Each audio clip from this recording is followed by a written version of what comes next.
Nagaa faraarri waaqayyo nima keessaniif haa baay'atu. Maatiiwwan waaqayyo iddoowwan garaagaraa teessanii sagalee kana daawwattan hunda keessaniif guyyaa har'aa beeksisa addaa tokko qabadheetanii fuula keessatti argamee jira. Beeksisa kana dubbachuu koo dura garuu sagalee waaqayyoo kutaa tokko dubbiseen sana booddee gara beeksisa kootti darba. Sagalee waaqayyo keessaa Faaruu Ermiyaas boqonnaa 5 lakkoofsa 21 akkas jedhan dubbisa maqaa Yesuusiin. Yaa waaqayyo gara kee akka dhufnutti ati ofii keetti nu deebisi, ulfina keenya duriis nuuf deebisi. Yoo kanaa achi baay'ee nutti aaruu keetii raawwattees nu gatuu keetii jedha. Kutaa kana keessatti Ermiyaas waa lamaan waaqayyoon gaafata. Tokko yaa waaqayyoo jedha gara ofii keetti nu deebisi jedha waaqayyoon. Lammaffaa immoo ulfina keenya sabara durii sana nu deebisi jedha. Gara keetti deebuu barbaanneerra gara ofii keetti nu deebisi, ulfina keenya kaleessa gaddaa immoo nu deebisi jedha waaqayyoon kadhata. Yoo kanaa achi ati baay'ee nutti aaruu keetii raawwattees nu gatuu keetii jedha. Waaqayyo gaafa jireenya namaatti deebi'u, gara namaatti deebi'u, fuula araara isaa gaafa namaa ibsu waaqayyo namni ulfina waaqayyo argachuu danda'a, ulfina waaqayyo arguu danda'a jechuudha. Ulfinni waaqayyo kan inni jiru araara waaqayyo keessadha. Araarri waaqayyo immoo ulfina ilmaan namaaf ta'u karaa sana waaqayyo kan kennudha jechuudha. Egaa waldaan keenya waldaan agarsiistuu mootummaa waaqayyo yeroowwan garaagaraa magaalaa Amboo bakka argama ishee keessatti tajaajila hafuuraa bal'aa namoota baay'ee biraan gahaa turteetti, hojii mootummaa waaqayyo bal'aa hojjetaa turteetti. Amma garuu jaalalaaf fedha waaqayyo ta'e bara kana keessa jechuudha.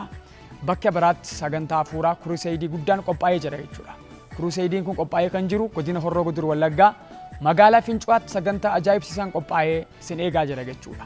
Waldaan keenyiif waldaan tokkummaa magaalaa Fincuwaa keessa jirtu waliin ta'uudhaan sagantaa hafuuraa guddaatu qophaa'ee jira. Sagantaan kunis caamsaa ji'a 9ffaa guyyaa 22 kaasee 24tti bara 2017 qophaa'ee jira jechuudha. Kanaafiyyuu namoonni Kiristoos Yesuusiin fayyisaa lubbuu keessanii gootanii fudhattan hundumti keessan dhuftanii soora hafuuraa dhangaa hafuuraa akkasiin hirmaattan jaalala waaqayyoon waan akkasii dabarsa. Namoonni Kiristoos Yesuusitti hin amannee naannicha biyyi kee jiraatanii immoo dhuftanii Kiristoos Yesuusiin fayyisaa lubbuu keessanii gootanii akkasiin fudhattan jaalala waaqayyoon waamicha kosni dabarsa. Guyyaa sana ani argamiin sinan tajaajila. Akkuma kana faarfattoonni tajaajiltoonni argaman laficha irratti waaqayyoon waaqeffanna jechuudha. Guyyaan argama keenya lafa sanatti argamne waaqayyoon argamee kan nu tajaajiluuf kan irraa tajaajilamnu caamsaa ji'a 9ffaa 22 kaasee 24tti guyyaa 22 guyyaa guutuu 23 guyyaa guutuu 24 guyyaa guutuu akka ajaa'ibaatti magaalaa Fincuwaa keessaa bakka dirree kubbaa miillaa jedhamee beekamuu fi dirree kubbaa miillaa sanarratti argamne wal duukaa waaqayyoon waaqeffanna. Argamtanii dhangaa hafuuraa kan akka hirmaattan jaalala waaqayyoon waamicha kosni dabarsa. Guyyaa sanaan obboleessi keessa Raagii Daawit Hirphaa akkitti argame sinan tajaajila. Tajaajiltoota waldaa keenya mara ta'uudhaan tajaajiltoota keessummoota alaa dabalannee dhufneetti kan sin tajaajillu hojjetaa wangeelaa Duulaa Abdataa, akkuma kanaa faarfataa Sanbataa Waltajjii, akkuma kanaa faarfataa Indaalkee Fiqaaduu, akkuma kanaa tajaajiltoota keessaaf alaa dabalachuudhaan sin tajaajilla. Guyyaa sana waaqayyo akka nu gargaaruudhaaf tokkummaa obbolootaaf waaqayyoon hin kadhannaa. Gooftaa Yesuus waa'ee sagalee keef waa'ee guyyaa har'aa kanaaf bara baraan galanni siif haa ta'u. Bara raagotaa bara ergamoota hojjechaa kan turte bara keenyas hojiirra jirta. Ati lafarratti hojjettuu qabdaa, namarratti hojjettuu qabdaa, namattiin hojjettus qabdaa. Kun sadaniiyyuu kennaa keeti. Lafarratti hojjettu, namarratti hojjettu, namattiin hojjettuu qabdaati. Kana immoo kennaa gootee guyyaa kana bara kana ji'a kana waan nu laatteef maqaa Yesuusiin bara baraan galanni siif haa ta'u. Sin kadhadhaa guyyaa sanarratti hafuurri kee ayyaanni kee inni kaleessa gadda dhugaa sagalee kee namoota baay'ee birmaduu baafte hafuurri akkasii laficha irratti kan dhangala'aa ta'u.